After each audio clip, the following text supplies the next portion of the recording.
Bonjour, nous sommes le mardi 23 juillet 2024 et nous allons parler de Lucie Castet, ou Castet, hein, proposée par le nouveau Front Populaire comme première ministre.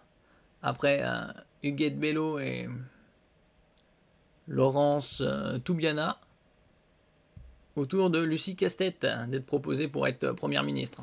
Jamais 203, une troisième femme. Là, Castet, ça me fait penser toujours à ce mot caste. Il y avait Castaner, Castex, Castera, et là, Castet. Ouais, ils ont été cherchés, hein. C'était un casse-tête. Hein. N'oubliez pas de vous abonner pour plus de news nationales, européennes et internationales sur ce monde merveilleux dans lequel nous vivons.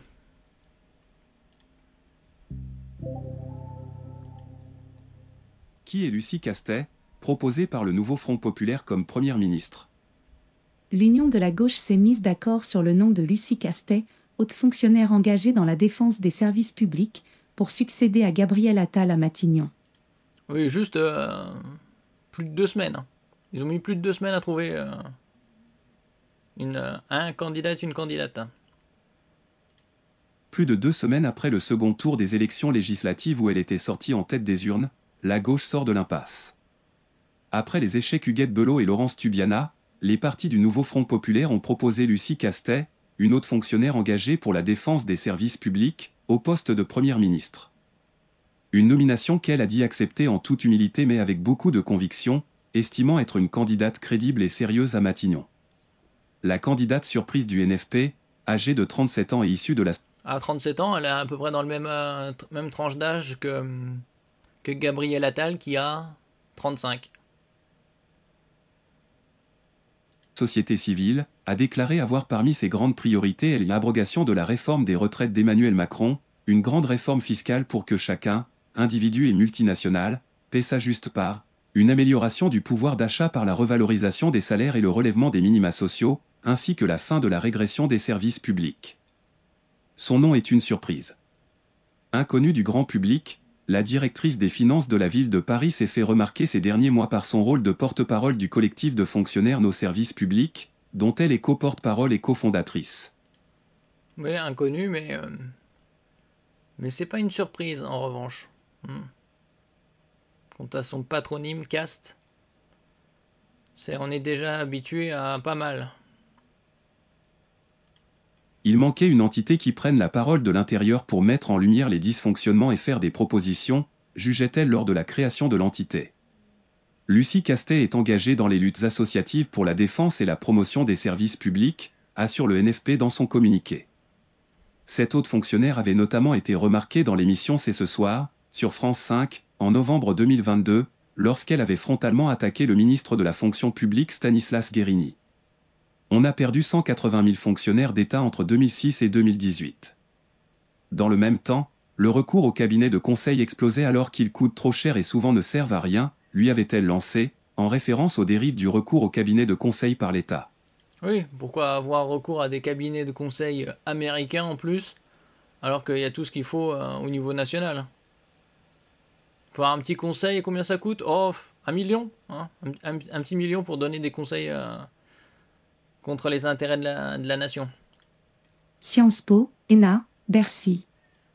Diplômée de Sciences Po et de la London School of Economics, ex-élève de l'ENA, Lucie Castet a décroché son premier poste à la direction générale du Trésor avant de rejoindre Tracfin, la cellule anti-blanchiment de Bercy. Elle a travaillé à la répression de la fraude fiscale et de la criminalité financière, rappelle le NFP dans son communiqué. Sans surprise, l'énarque est également une fervente opposante au Rassemblement national. C'est évident, autrement il ne l'aurait pas choisi. La vision portée par le RN sur un État fort et des services publics forts est un mensonge, prévenait-elle lors d'une émission sur Mediapart en juin 2024. Ajoutant que les services publics pouvaient agir comme véritable antidote au parti lepéniste. Elle souhaitait la mise en place d'une réforme sur la fiscalité du capital pour être en mesure de financer massivement les services publics. La réaction d'Emmanuel Macron, lors de son interview ce mardi soir, sera très scrutée alors que la candidate avait jugé incompréhensibles les restrictions budgétaires annoncées par le gouvernement. On coupe où c'est le plus important, jugeait-elle dans Le Parisien en février. Dans l'écologie donc, mais également dans l'éducation nationale, alors même que le Premier ministre en a fait la mère de toutes les batailles. Oui, il coupe là où c'est le plus important et il dilapide la thune et la balance à travers. Ont été exprimés par les électeurs quand ils se sont tournés massivement vers le RN. Moi, je pense qu'ils expriment un besoin de soutien de la part de l'État, de la puissance publique, un besoin de services publics. Je pense que le rôle, en tout cas, c'est celui qu'on s'est donné à nos services publics, c'est d'éclairer ce qui se passera concrètement si le Rassemblement national arrive au pouvoir. Qu'est-ce qui se passera dans la vie quotidienne des gens? Quel tri on fera des usagers de services publics?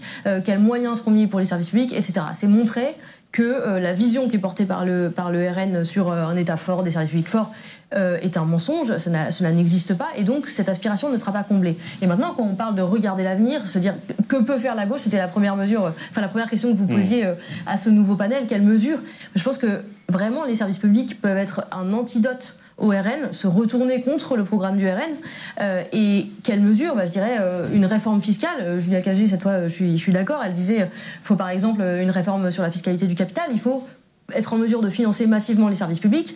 Et ensuite, il y a plein de mesures à décliner, secteur par secteur, des services publics. J'étais très sensible à ce que disait Kim Reflet tout à l'heure sur la justice, mais pour ça, on a besoin de moyens pour que tous les justiciables soient traités à égalité. Mais je pense qu'il faut vraiment combiner l'éclairage de l'implication que ça aurait, une élection du RN, pour répondre à ce que les gens attendent et ce qu'ils ont exprimé. Si on n'essaie pas de répondre à ces gens, on n'y arrivera pas, et mesures ambitieuses. Est-ce que Lucie Castet sera la lumière au bout du tunnel? Proposée par le NFP pour Matignon, Lucie Castet estime être une candidate crédible et sérieuse. Bon, certes, elle n'est pas connue, mais bon. On verra ce qu'elle donne. On verra si ça passe.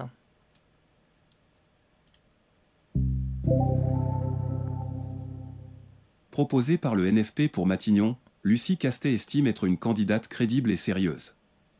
Après plusieurs semaines de blocage, l'Union de la gauche s'est mise d'accord sur le nom de Lucie Castet comme candidat au poste de Premier ministre. Un choix qui a failli faire imploser l'alliance de gauche. Le nouveau... L'alliance de gauche, ils sont toujours prêts à coopérer pour faire un barrage de Castor. Et une fois que c'est fait, c'est une galère pour qu'ils se mettent d'accord.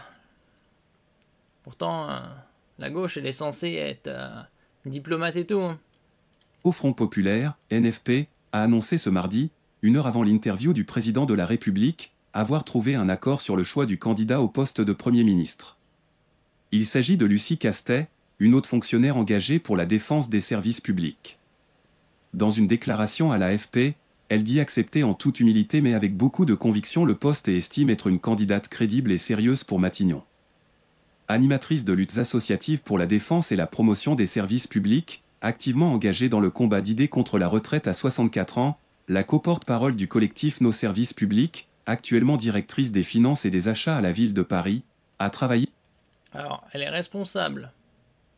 Directrice des finances et des achats à la ville de Paris. La ville de Paris qui, depuis que Hidalgo en est maire, ça fait déjà une bonne dizaine d'années, n'a jamais été aussi endettée. Super.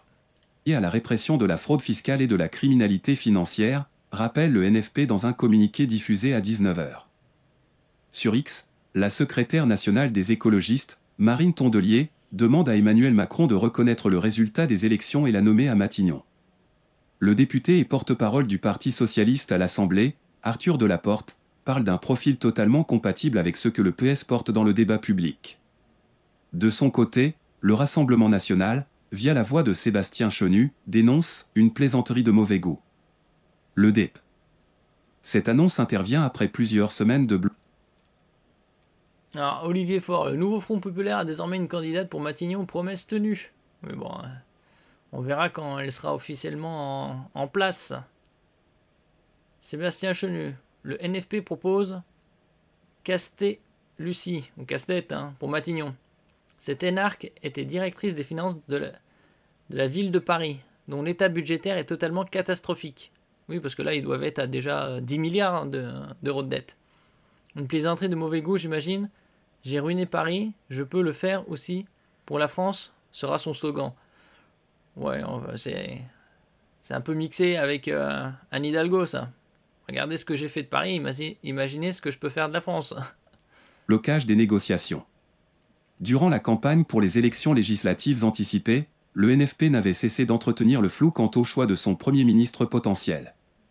Le cas de Jean-Luc Mélenchon, qui avait affirmé ne pas se retirer et ne pas s'imposer, semblait notamment poser problème à une partie de l'Alliance. À l'issue des élections, le NFP, doté de 174 sièges à l'Assemblée nationale, a revendiqué la victoire et la légitimité de former un nouveau gouvernement, sans parvenir dans l'immédiat à se mettre d'accord sur le choix de son Premier ministre. Paralysie. La candidature Huguette Bello, présidente du Conseil régional de la Réunion, soutenue par les communistes et la France insoumise, LFI, a un temps émergé comme une solution possible. Le Parti socialiste... Bon, si elle devient première ministre, ce sera la troisième ministre, la troisième fois première ministre de l'histoire de 5e République, dont 2 fois sous Macron, la dernière étant Elisabeth Borne. S'y est finalement opposé, jugeant qu'elle ne faisait pas consensus. En retour, le PS a proposé le nom de Laurence Tubiana, économiste et spécialiste du climat. Plébiscité par une partie de la gauche, cet architecte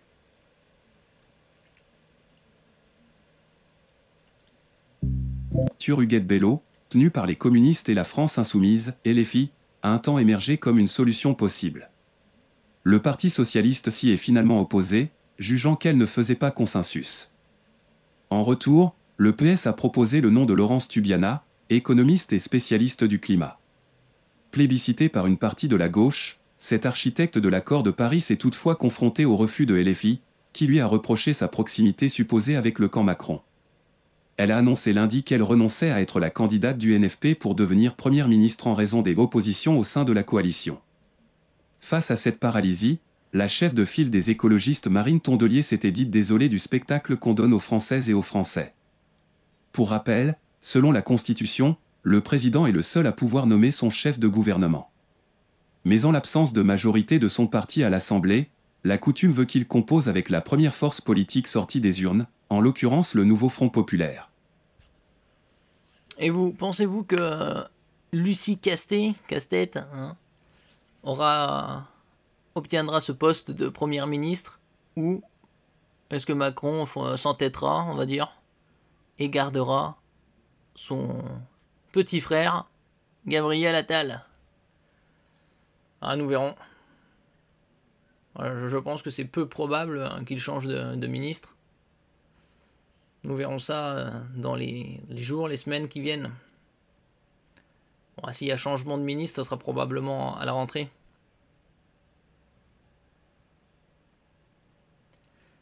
Merci pour votre écoute. N'oubliez pas de mettre un j'aime, un commentaire, de partager et de vous abonner à la chaîne. À la prochaine fois.